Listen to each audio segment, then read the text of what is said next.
Okay, just when you thought that we were done with irradiance particles, bam, here's another video on irradiance particles. There's just so much to cover for irradiance particles.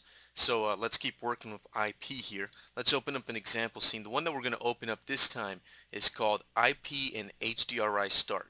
Okay, and as the name of the scene suggests, we're going to see how to use HDRI rendering or image-based lighting with irradiance particles. Okay, so irradiance particles does work with HDR rendering.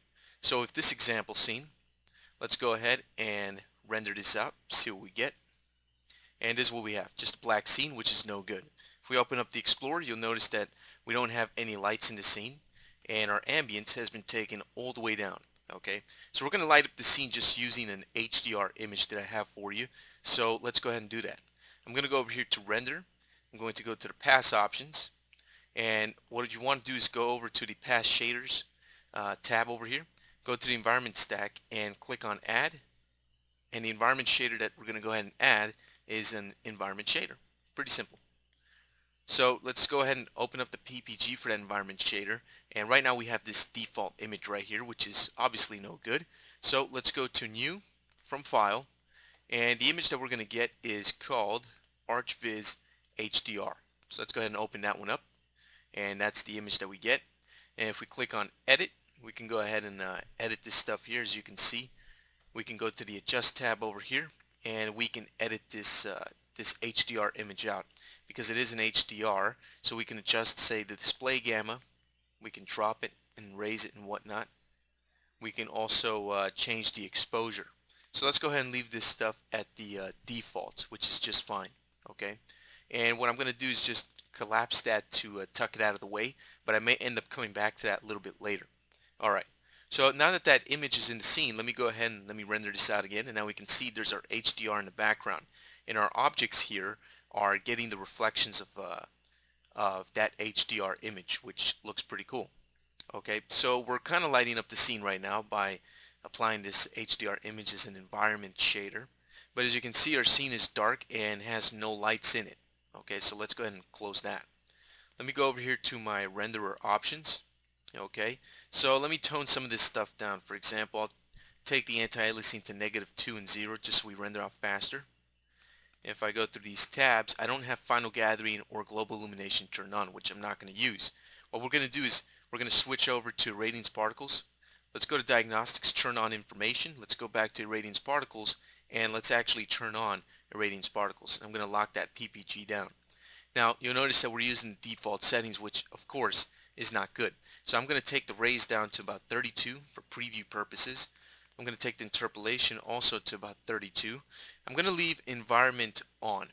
I'm going to need the environment. Without the environment rays from irradiance particles being cast in our scene, we won't be able to use our HDR render to get anything going here. And for the importans, I'm going to lower the density to something pretty low, something like 0.02. And I'll start off from there. I'll leave diffuse bounces at 0 for the moment. I won't raise it at the moment. If I need it later, I might go ahead and raise it. And that's gonna be it. Now let me open up my script editor here.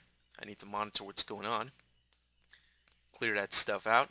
Okay, now let's go ahead and let's do a preview render and see what we get. Okay, so you can start to see that the scene went from being almost completely black with just some reflections. Now we can see some colors and things. The HDR image and irradiance particles are working together to light up our scene. Of course, our scene is just too dark at the moment and doesn't look too great.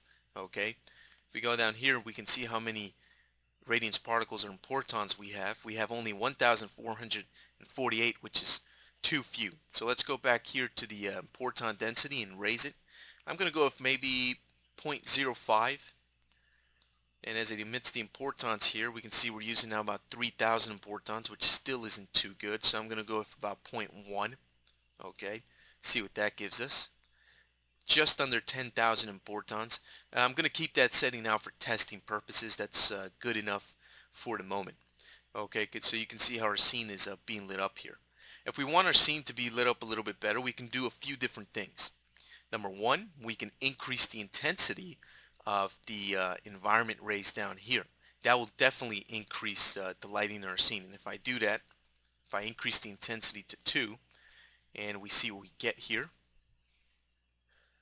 we can see that our scene is a little bit more brightly lit.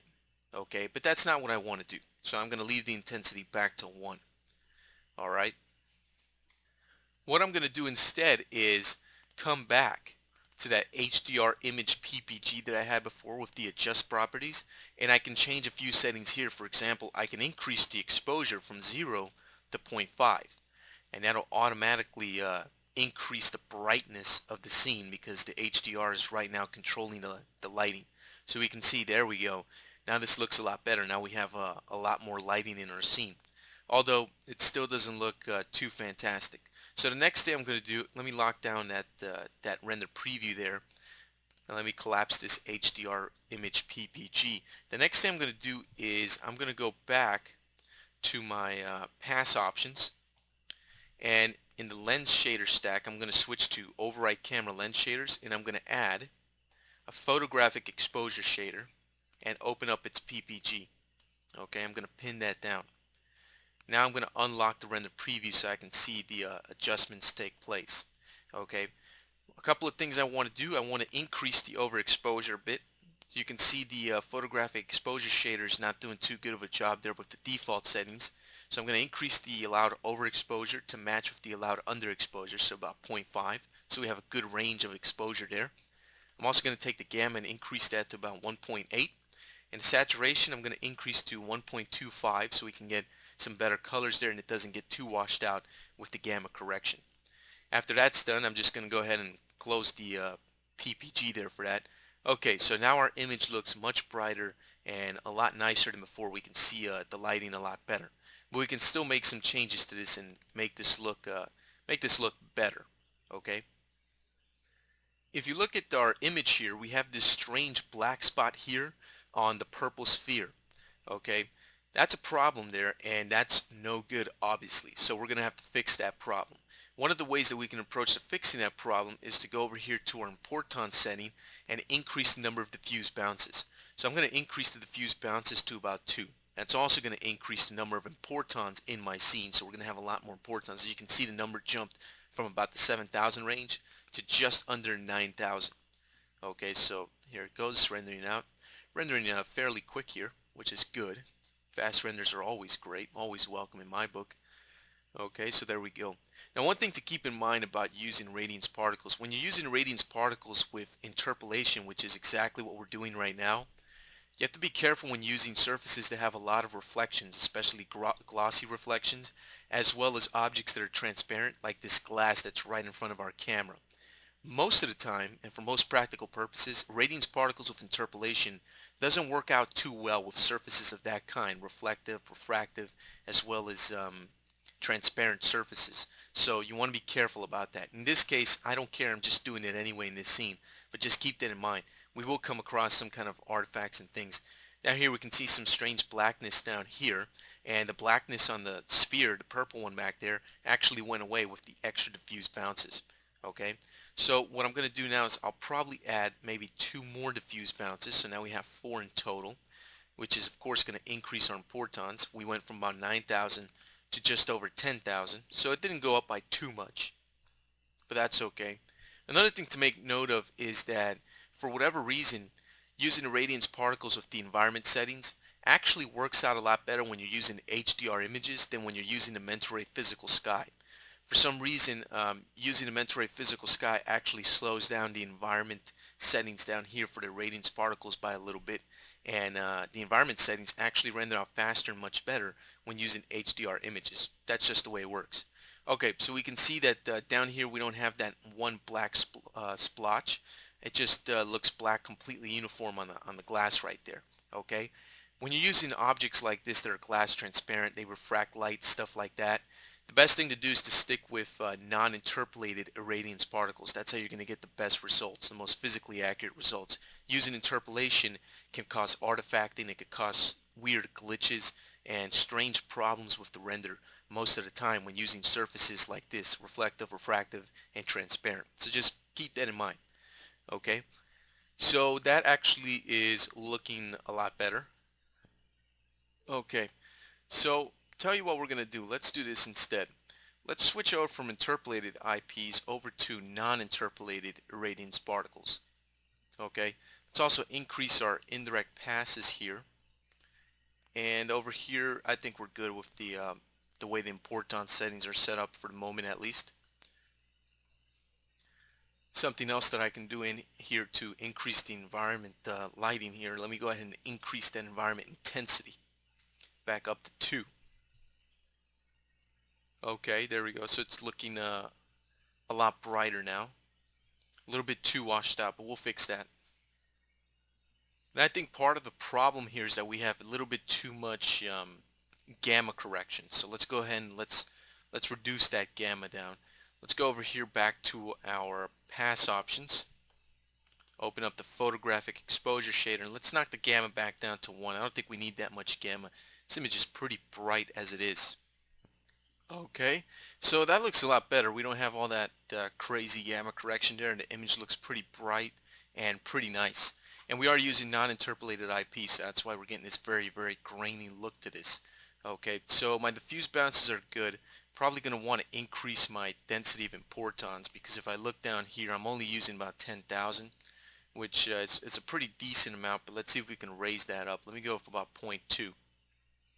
And let's see how many importans that gives us. That gives us about 22,000, which is pretty good for this simple scene.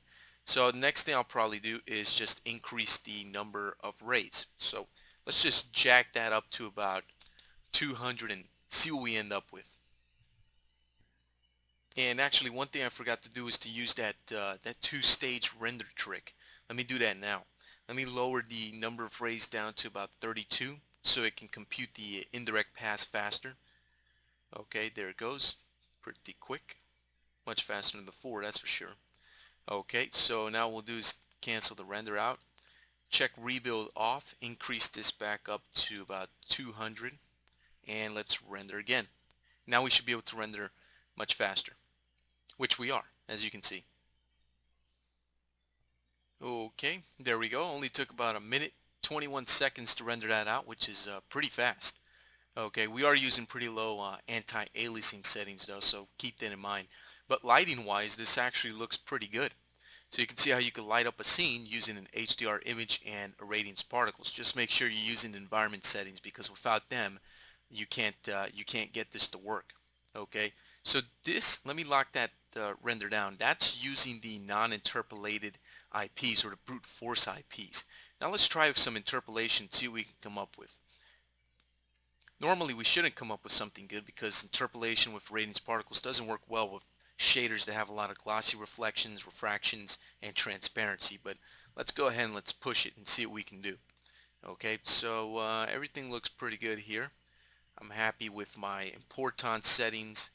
I'm gonna have to turn rebuild back on, and everything looks pretty nice. So let me go ahead and let's render this again so we can do a little comparison render here. Okay, it's wrapping up here. This is with interpolated irradiance particles, and it's looking very, very similar to the brute force IP renders. You can see very, very similar. In this specific case with this scene, it actually did a very good job of rendering with these reflective, refractive, and transparent materials very, very well actually. Very similar, almost one-to-one with the brute force render. So that's very good. And then of course we can always take this, turn rebuild off, and maybe increase the interpolation, though we will be sacrificing some accuracy there. And then the next thing to do would be to increase the anti-aliasing here for mental ray. But I'll leave you to do that on your own time. Okay, so that does it for using irradiance particles in HDR images. As you can see, you can use irradiance particles with HDR rendering just as you would use HDR images with final gathering in the past. Now you can use it with irradiance particles and get a very good result. Okay, so that's going to do it for this video. I'll see you in the next one.